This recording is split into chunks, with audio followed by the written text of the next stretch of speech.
Considering everything you learned creating the series, what do you think needs to change about the way history is taught to children in schools? Well, it depends country per country. Yeah. But whether it be in this country or in other countries where essentially you have your history textbooks set to you by your national government, right? History is, as I've just mentioned, a political subject. Yeah. And in order to empower people with the subject, especially young people, we need to make space for students to be able to bring their history into the classroom. Yeah. And not just force them into swallowing a narrative that's dictated for them by adults, over which they have no control. Yeah. I think that's the biggest thing that I'm trying to incorporate into my own teaching practice these days as well, that my students are not empty vessels in which I pour knowledge into their head. They have their own knowledge, they have their own understanding, and when they're new to the subject, they have lots of questions, and they have stories to tell from their own backgrounds. So, the classroom is a meeting point for all these types of knowledge and question and perspective. So I think that was the most inspiring thing that I encountered when I was working on that series, interviewing teachers, educators, activists, students all over the world, that, textbooks are not neutral objects. They are like, they're full of a narrative that people want to question them. And they may well be full of really good content. It's not like they're not. But teaching should be a dialogue, essentially, and there should be scope for students to do their own research and bring that to the table, and for teachers to learn from their students, really. And I think that could go for many subjects, really, if you think about it. Yeah. Yeah. Why do you think it's important that we know about our history and everything that came before us? How do you think it would benefit our society? I may be biased as a historian, but I think it's crucial, to be honest. I think if you don't understand where you come from, it's not easy to know where you're going to go. And it's also just about understanding other people's perspective. We're all shaped by our past, whether we like it or not, really, And yes, there's things that have happened in our past that we can't control, that weren't fun, that weren't great. But nevertheless, they can have an impact on us. And if you try and whether that's the past of an individual or a community or a nation, a society, awareness is really key. And digesting the past, making sense of it and making something positive out of it is really helpful.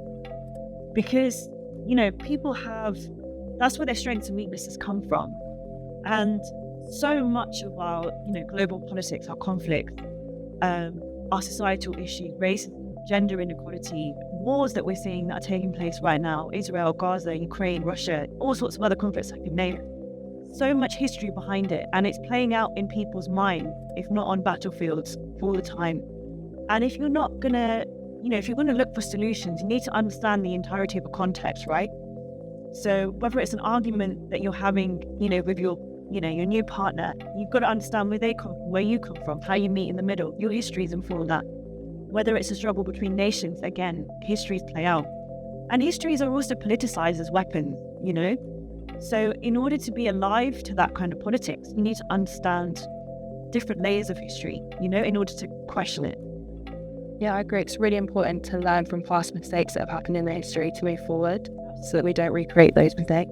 100%, because it's so easy. It's human nature to recreate mistakes all the time until we learn the lesson. What do you think drew you to be so interested in the history of empires and sort of cultures and politics? No, really good question. It's a bit like I said. I grew up with an awareness of this kind of history through my family, through the Sikh community in which I grew up, in Buckinghamshire. We were a very small minority in amongst a wider, very white population.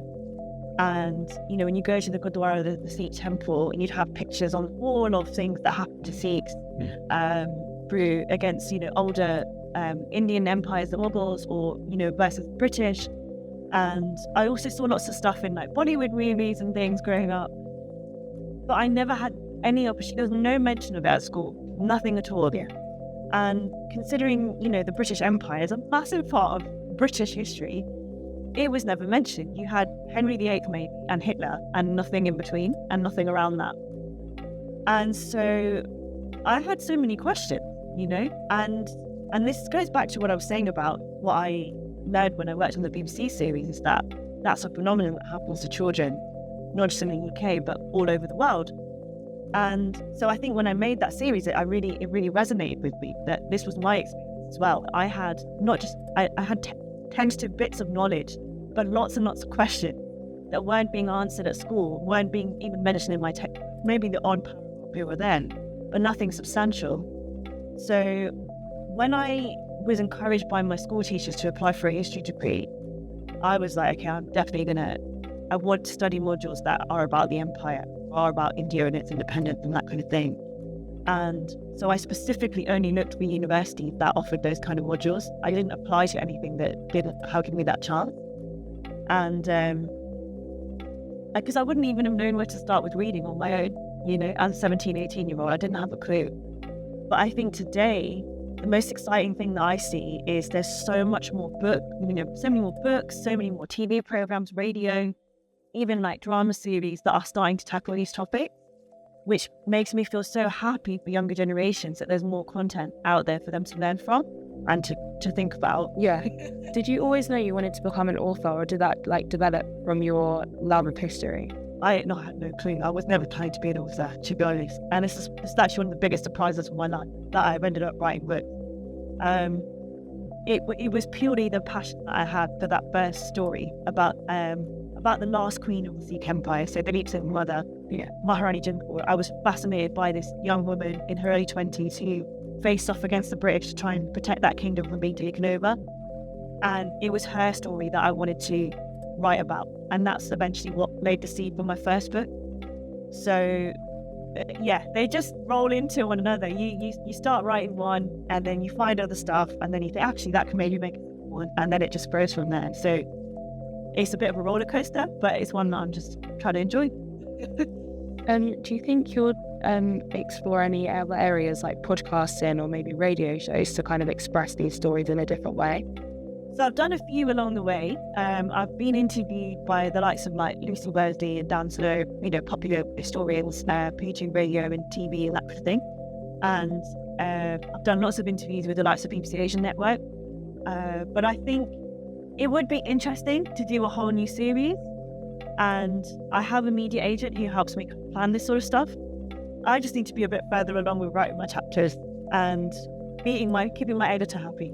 And then eventually I can turn my attention back to the media side of it. So yeah, once I've got it under my belt a bit more, I definitely am keen to do that, because I know that, again, if someone listens to a bit of it in a podcast, they might become interested in the story and maybe want to read the book later on. But even if they just get it from the podcast, I'd be happy with that. Is there areas of history that you feel like the world needs to be more aware of that we don't know about and needs to become more visible? I think there's so much. It's endless, to be honest. Particularly where anyone has suffered anything major, where there's major genocides, civil rights abuses, any kind of human rights violation. There's so much out there that's happening on a daily basis, let alone past conflicts. I think those are often the most pressing issues. But having said that, all aspects of history are important. They all mean something to us in different kinds of ways. So, getting people's stories and out there and understanding them, what you do with them is up to you. Whether it's just sitting and listening to your grandparents talking about their childhood and how it shaped them, can have a really meaningful impact on you in your life, to understand them better, to understand your family's journey better. Or like I said, it can be these big political questions. But yeah, everyone's history is important, and I think we need more history, not less. I always think that. So that's probably a cheeky answer to your question. Yeah. But yeah. Thank you. No problem. Thank you so much. Is that everything? Yeah. Thank you. That was a fun. Thank you so much, Jordan. Thank you very much. Thank you for talking to me. Cheers. We guess those were lots of questions. Lily sent me like 3 examples. I was like, I'm just gonna keep rolling with this. I know it was brilliant.